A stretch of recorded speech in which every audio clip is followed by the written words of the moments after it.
Le Lotozali, le 15 septembre 2025, c'est la session budgétaire qui commence au Parlement congolais. Donc, cette session spécialement budgétaire a été ouverte au niveau du Sénat et au niveau de l'Assemblée nationale. Mais, au niveau de l'Assemblée nationale,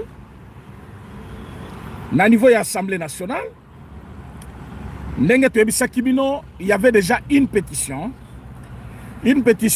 initiée par M. Bindoulé, une pétition Oyo ezali ko visé M. Vital Kamerhe. Mbotina Papa Boniface Ndeko Barbara, Oyo bakomeli biso déjà en direct, Ndeko Boni, je ne sais pas depuis quel pays, depuis la RDC bien sûr.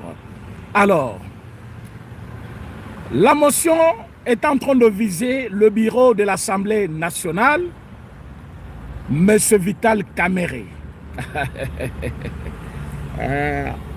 Monsieur Vital Kamerhe Balobaka, rira mien, rira dernier. Dans la vie, on ne fait pas du mal aux gens juste parce qu'on a la capacité de faire du mal. Ndeko Mwamba Mujinga, oui, merci. Aujourd'hui, nous ne sommes pas au studio. On est capable de dire bonjour à n'importe quelle langue. Ndeko Patrick qui est déjà en ligne. Ndeko Achille, Ndeko JP, Lumpungu. Merci. Vous êtes nombreux. Je ne peux pas citer tout le monde, mais partager l'émission. Nous avons besoin que tout le monde, balanda direct, Nabiso, Bayeba que. Au Congo, les gens sont un peu bizarres quand même. Au Congo, on dirait bazaba lâche, mais quand ils prennent la décision, kakaba au finga ki bizengi, au finga ki balache, bakoki koleliso dans une minute. Comme pour dire, les gens ne sont pas lâches. À un moment, il faut respecter les gens. À un moment, il faut bien collaborer. À un moment, il faut faire du bien quand il faut le faire. Mais ceux qui ont toujours tendance à faire du mal parce que vous avez la capacité de faire du mal, vous pensez que tout est permis, que vous pouvez tout faire comme vous voulez. Lelo, Kamerhe, wana leli, maintenant na koyo kaye. Bande Kobalandi, session fungwami nango bien, ba député nyonso ba se pointer, c'est-à-dire bandimi présent. Tout le monde a ba session nyonso kokota.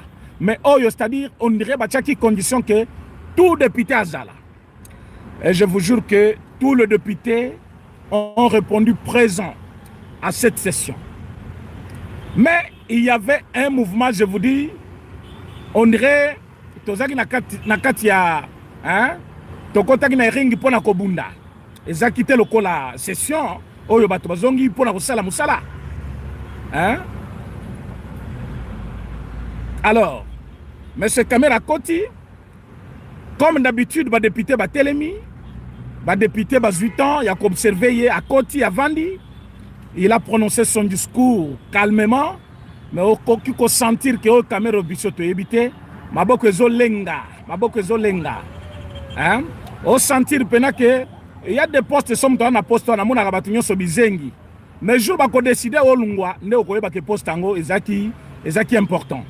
J'ai vu Kamerhe d'un visage malheureux, alors que Motutoyebaki, arrogance naye, toyebi courage naye, toyebi comment il a toujours été. Bon, mais ba député wana baye, bayo qui est inasuka. Après balobi, effectivement, la session a été ouverte. Maintenant, comme la session est ouverte, c'est notre tour, c'est-à-dire bureau fungwami, biso peut déposer pétition à biso. Mais Kamerhe, dans son discours, il dit qu'il a déjà beaucoup souffert. Il dit que pour cette guerre, la guerre du Rwanda contre le Congo, ça lui a déjà coûté son poste, le bureau de l'Assemblée nationale. L'autre fois, il a quitté le perchoir à cause de Yabiloko wana. Lelo sikoyo azali komona que c'est le même mouvement. Mais azali mutu akoki kosala mbeba. À lobby, à sengi pardon. À lobby, veuillez m'excuser. Nazali mutu na koza na ba faiblesse, nazala ba mbeba na ngai, na sengi pardon. Mais au sengi pardon, ya nini. Ce qui est salé le côté. Pétition ezali, démarche, voulu et accepté par l'Assemblée nationale selon le règlement d'ordre intérieur. Yo sikozo senga pardon, Yanini. Kamere a demandé pardon avec un ton Yamawa. Mais pardon, ya Mutamba ayokaka yangote. Pardon, ya Mutamba abouchaki mato inaye comme ça yokite. Quand Mutamba était en train de s'excuser devant la cour de cassation, lui, chez lui, il buvait du champagne avec l'ensemble de voleurs autour de lui. Azala kiwana azo sama kamnyonso, azo kansa fachi muninga na ye, azo kansa fachi aza bleu, baye avec système à kolengi safachi. Vous voyez, le moment n'est pas propice. Vous voyez, il y a la guerre à l'Est. La guerre à l'Est, vous vous souvenez de la guerre aujourd'hui? Fachi est en train de travailler de cette guerre depuis très longtemps. Fachi a mis tout de côté pour pouvoir se concentrer. Nabola Muyamboka. Mais vous, vous avez vu toute votre énergie. Nako vilipande mboka na biso. Nako lukatu pour que yona bandeko na yo, boyebi bandeko na ye bien. Bolonga. Mais botala lelo, mais ces caméras a cherché plutôt de demander pardon. Ba député batalier kaka. Batunemi bale bazobeta maboko na mesa bam tango asengi pardon. Batune pe bayaki na salle belé mais bayebisi bango. Monsieur Kamere, il est temps. Il est temps kende osala makambo na yo. Monsieur Kamere a kangi bureau. Aboyi va déposer pétition. Il y a un temps pour toutes choses. Okoki komata, okoki kokita, okoki komona ke batu baza bizengi baza batute, okoki kanisaka kayonde oza mayele, mais à un moment donné, okoki komona ke makambu eza bien te. Akangi biro, akanisi ba pétitionnaire o bakendaki na assemblée bakendaki kosala ba jeu. Non. La pétition a déjà connu au-delà de 250 voix. Ba député, ba boyi, ba lobi biso pardon na yo, ezanati na mon côté, au reconnaître ba grief nyonso ezali. Na kati ya document na biso ezali ko reprocher yo mes gestion, incompétence notoire ya ko trouver solution na makambo ya Congo. Batu bazo tuna chef de l'état makambo. Mais boyebi ka Assemblée nationale, ne place makambo tu yamboke vandi wana. Le président prend des décisions. Mais batu bazali ko gérer au quotidien ba institution yamboka bango wana. Le chef de l'État vient comme arbitre, comme garant de la nation selon la constitution de notre pays. Mais bango bazana mukumba monene basaleli yangote. Alors M. Kamere a compris aujourd'hui que les Congolais, bon excusez-moi terme, baza bizarre. Bizarre parce que dans le sens où vous ne pouvez pas comprendre les Congolais. Les Congolais bakolia lelo na yo lobi babaluki. Même pour ceux qui sont au pouvoir, même pour le président Tshisekedi, je l'ai dit. C'est-à-dire, nous avons intérêt à bien travailler, à mieux faire avancer le pays. Pas rester dans des querelles inutiles. Nabat mususu parfois tinate. Il faut kocha bato oyo, il faut à la place qu'il faut. Parce que les Congolais occupent kosilika. Les lois Congolais basiliki. J'ai vu Veka azosenga pardon. Otuna quitté. Olobi est comme deuxième fois. Mais si les quatre kende soki oko kende wapi. Biso to na besoin na yote. Yo mona teke ba Congolais balingi yote. Ba Congolais balinga na bango yote. Jour bakangaki mutamba batu baboyaki ba gaz de lacrymogène ebetaki. Yo bazolongolo batu ba mela ba champagne. Ngana mbongo ko mela champagne te. Nakoza na mai na ngai na mela tama. Ah oui. Na moi soya na nga moko awa comme nazala mbongo ya champagne te bolimbisa ngai so bino bwana champagne bosombela ngai ngai nazomela ngai soya na ngai oyo esami awa pe na Congo eza ya Congo awa naosala bango publicité te mais nasombaki yango parce que nayebaki ke so balongoli ye nakosepela mais nakomela champagne ndenge nini mbongo eza te naomela na ngai oyo naomela ngo nafongola nkutu na mino abolimbisa ngai na omela ngo lelo awa botikala omona ngai na caméra na omela eloko te mais lelo na omela oyo.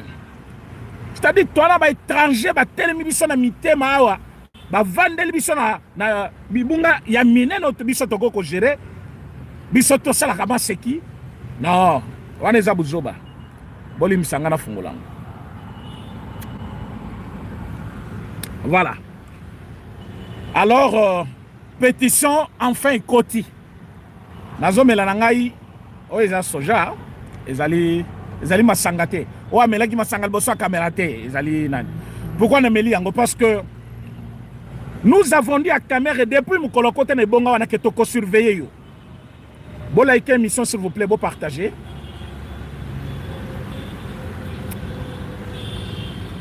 Bon partager s'il vous plaît.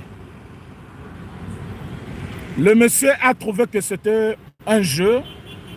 Il a banalisé tout ce qu'on lui faisait comme reproche. Et enfin, bah député, bah Koluka justice, bah lobby qui est toujours déposé pétition. Tous les services étaient là. Et finalement, la pétition a été déposée, vous savez où? Bien que le vice-premier président de l'Assemblée est aussi visé, Bakeko a déposé pétition dans le bureau, il y a vice-premier président, professeur Tchulumbaï. Dans Soboyoki, qui est secrétaire général Azulango Kuna. Parce que moi, j'étais au palais du peuple. Je viens de là. Et là où je suis, c'est à 0 mètre de cet endroit-là. Kamere, moi je n'ai pas peur qu'un jour amelaki nani soja jour balongula kinga nazo melango yo zalana no musika na biso.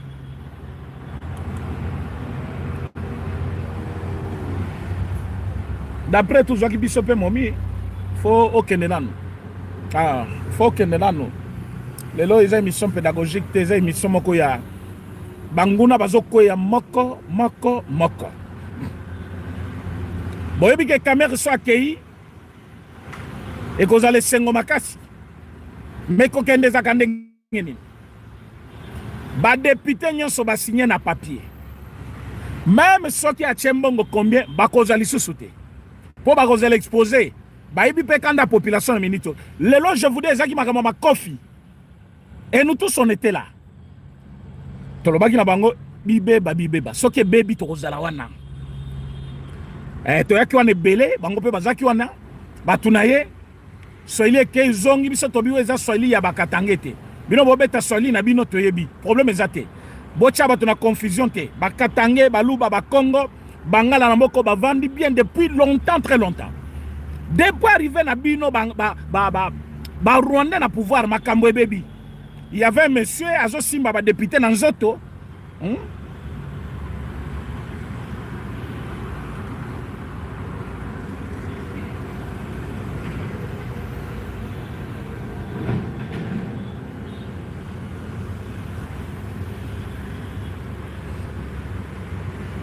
Ah oui, aujourd'hui c'est sa fin. Hein?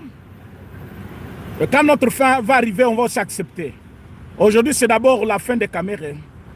Il part d'abord et puis il a dit qu'il va rester loyal envers le chef de l'État. On est d'accord, sois toujours loyal envers le chef de l'État. Ça se sent bien comme tu n'es pas loyal envers le peuple congolais. Tu es aujourd'hui loyal envers le chef de l'État pour le poste, non? En dehors de poste, toi, tu peux être loyal envers le chef de l'État. On sait très bien pourquoi tu es proche du chef. C'est parce que tu voulais t'accrocher à des postes pareils et continuer à faire du mal au Congo. Et tu penses que les Congolais sont dupes? Non, monsieur. Les Congolais, les gens missou. Nous n'allons plus céder à la manipulation. Obi tumbeza na mboka, bino bosi makamere, bato est, quel est? Bato est wana. Si bazali victime. Est-ce que Moutou Azali Koko taba réunion na Batouane? Et puis Moutou a posé motion à Azawab. Bindou la Zamoutou Wapi. Bindou Saza Moutou Est. Bindou la lobby. Binsoto Zali Konyo Kwama. Ba Congolais Bazali Kokufa. Mais Tata Oyoye Azali Koko taba réunion na M23. C'est Bindou qui a dit ça. Et Bindou le de l'Est. Bindou le wana Azab parmi député a déposé pétition. Azab parmi bat oyo baza kokane la président Félix Tshisekedi na 2018. Wana zaki na parti à Kamere. Alors qui a envoyé Bindou le pona kokane la chef de l'État? Na Botembo na moment ya campagne en 2018, président Tshisekedi a commenté. Vous savez pourquoi? Bindula zaki kuna azo yebisa caméra alobi yebisa moninga na yo bokoma wati. Mais le Bindula a déposé une pétition na ye alobi non président Tshisekedi a chamusa na ye mais tout le monde qui a des crocs en jambes. Mais crocs en jambes ya banani. Ba caméra. Caméra tango akenda Afrique du Sud. Vous savez ce qu'il a fait? Tango akenda Afrique du Sud. Il a été reçu par Tabombeki en Katimini. Aïba quitté ba Congolais bayebi. Après qu'on l'a reçu par Nani Tabombeki, il a même financé. Il a financé quoi? Organisation, il y a dialogue intercongolais dans lequel le président avait déjà dit que nous n'allons pas prendre part. Et lui, c'était directement précipité à Kendaki Kuna. Après, si même la combo na yeke babengi ça y est, pour que Awa bazala dans l'impossibilité ya koti kaye. Au cas où le chef de l'État aurait accepté que Bakende, caméra zangate. Yango batina ke invitation na combo na ye, babaki sina combo ya directeur professeur Révérend de Cachemire, Ouazali, conseil en matière de sécurité. Mais Kamer était en Afrique du Sud. Et Bindoul vient de révéler que les Congolais bazali kokufa bazo souffrir.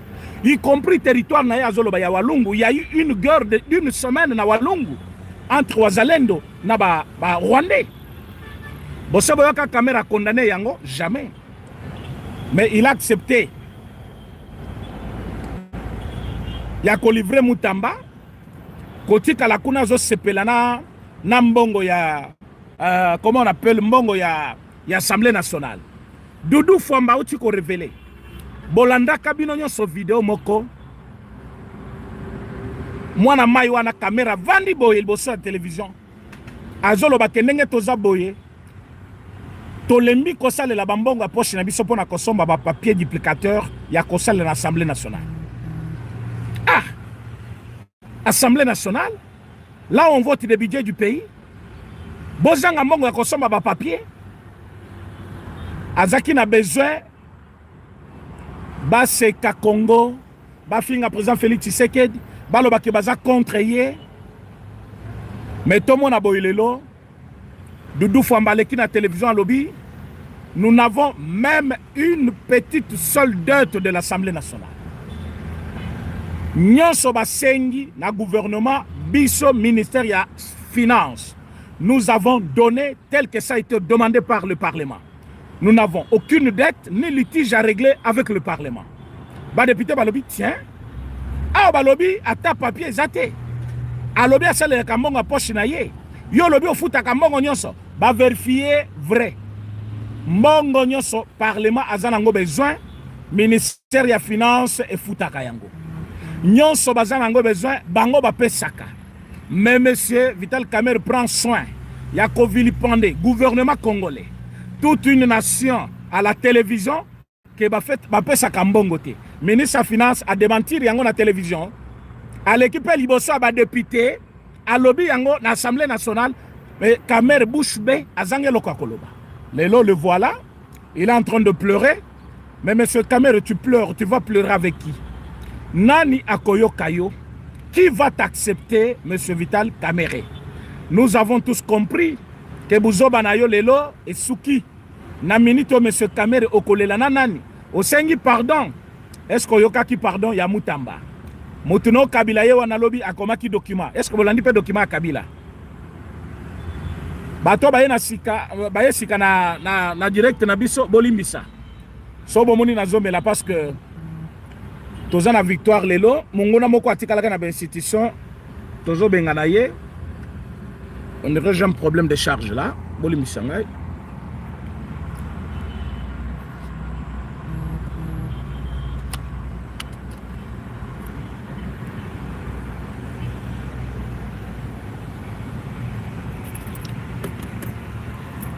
Voilà. Boli misanga moke.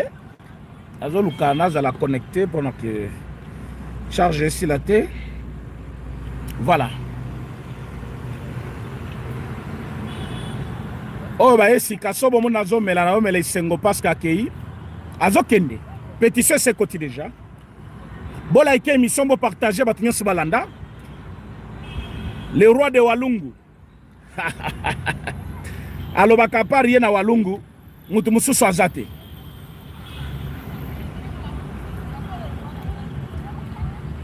Pétition sekoti ezokende. Député va signer, le monsieur doit partir. Bandeko balandi Kabila sali ki document à lobby dimanche. À lobby que lui a zongeli politique.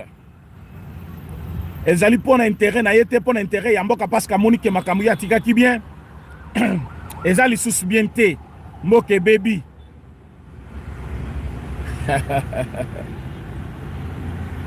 Bon, partagez mission s'il vous plaît. Mais Kabila a causé sur la scène politique combien de fois? Bino nyo subo mona ki na Goma azo sala déjà au babengi consultation.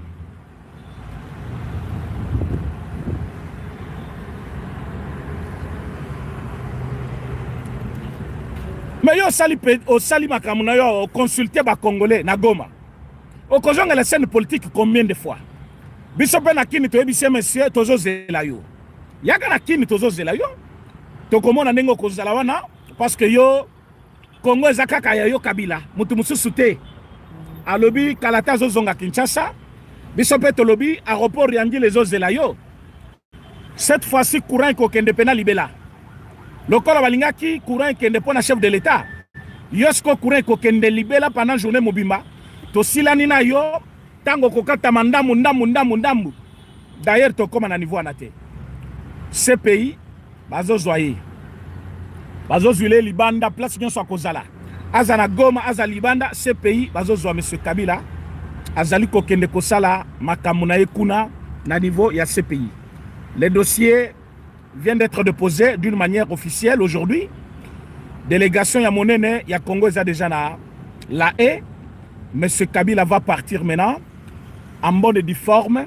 Bazali ko garder Yekuna en tant que détenu pour un crime de guerre, crime contre l'humanité. Alors, monsieur Kamere, tozali pe ko aborder sujet à monene na ye, il y a 9 millions de dollars. Senaref mutu a révélé. Senaref azaki malamu pona mutamba. Lelo tango Senaref a ke koloba pona Kamere et comme acharnement, non? Senaref mutaloba ki mbongo mutamba pesa d'une manière irrégulière. Lelo mutamba za na prison. Mais tout mon aboye Senaref a lobby ba fongoli compte na mbongo na kombo ya Assemblée nationale. Compte wana ezali alimenté na mbongo ya Assemblée nationale. Mais na ba livre nyonso Assemblée nationale, ces comptes ne figurent pas, ces comptes ne pas connus. Mais comment voulez-vous que bon alimenter compte na mbongo ya institution, mais na ba livre nyonso institution wana, ces comptes ne pas repris, ces comptes ne pas connus. Donc M. Kamere Nenga Zaliwana, il a 9 millions de dollars de côté. Oyo aibi déjà dans l'Assemblée nationale. Oyo toyebi compte nango. Wanande oyo toyebi compte. Oyo sko toyebi compte nango te toyebi te ezali combien. Bola ike émission s'il vous plaît. Mais bino bozali kochanga makele la caméra kende jour nini. Bo partager direct yango. Bo tchenga makele le caméra kende jour nini. Bo zo garder caméra. Lelo na ko annoncer bino caméra zo kende. To déposer pétition. Bo zawa pi bola ike émission bo partager. Ngana bandi ko mela déjà ba sucré na ngaya.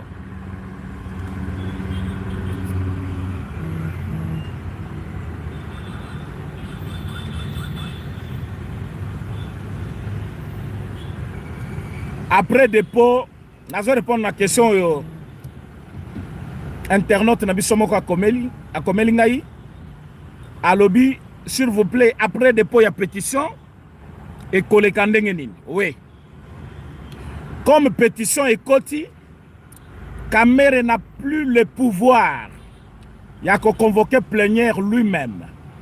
Soit un des membres de bureau, soit l'Assemblée nationale. Na kombo ya secrétaire général. Bangonde bako convoqué plénière. Dans cette plénière, et kozala examen il y a pétition wana, la motion qui a été posée par un député national, après, bakoleka na vote, na même plénière wana, ba député o bazali pour départ na ye, bako voter pour départ ya Kamere. O bako zala contre, bako voter pe contre départ na ye, o bako s'abstenir. Mais la logique est que ba onyo so ba déposer pétition, ils vont voter pour départ na ye. Ba longula ki eloko wana wezala ki ke. Quand les alaki députés signé nenge ba signer pétition, na butu ba bengi ba pese mbongo a longuli signature na ye. A komi mukanda lobi na désisté. Ba kosa kingai. J'ai été par exemple séquestré. Soit il y avait eu telle raison et ça qui n'a signé, soit j'étais malade, tout ça. Mais bah qui comment on a député bah comment qui pétition bah signé pour bali ya mutu o bazali ko viser mbongo. Bah qui ko voter loi bah longoli eloko wana, c'est-à-dire ceux qui député ça signé a koki kolongo la signature na été. Et jamais ceux qui paient et kokina nous 250 plus 1 T, c'est-à-dire 100 minimum. Il faut avoir 250 signatures plus Marco Licolo pour beaucoup majoritaire. Wana bo gagner demande nabino. Beaucoup qui ko déposer pétition T, ce qui n'a ne coquille 250 plus 1 T.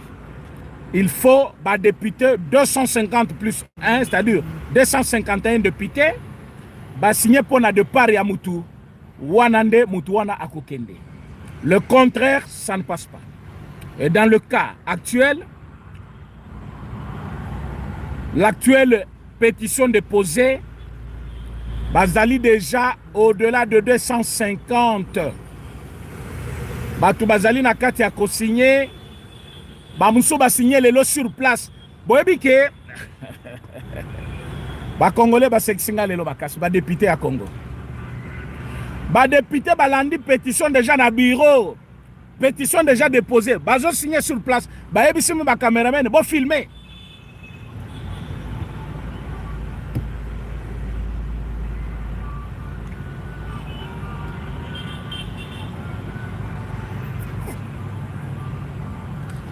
Tozali na Parlement ils na 200 500 députés. La moitié, c'est 250 plus 1. Et 250. 1, c'est pour avoir la majorité. L'actuelle loi est obligée de 160 DT. Mais on a déjà plus que 250 pour lui.